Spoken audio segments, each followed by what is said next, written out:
the STC brand to being a PSA offering. That's kind of a very nuanced way to look at it. And but John, I think, was really looking at as Josh said earlier, words have meaning, and John might have picked up on something there that nobody else really did, or at least I didn't pick up on. So that said, if the brand continues, I think we're still where we are. No one's going to care who owns the brand, I don't think. Personally, anyone have any other thoughts on that?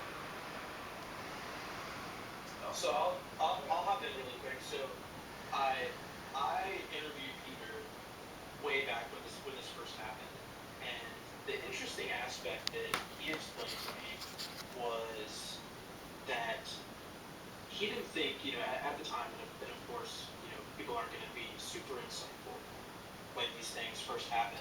But the interesting piece of information that he explained to me was when they first started this acquisition, the key components were going to be PSA was going to help provide technology to SGC to help them modernize and be able to break faster.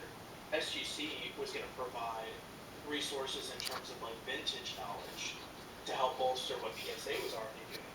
But the interesting thing that he said that I took away, probably the most important thing, was initially, obviously things changed. There was no interest in combining the companies because the percentage of cars that they grade that are overlap is really, really small in reality.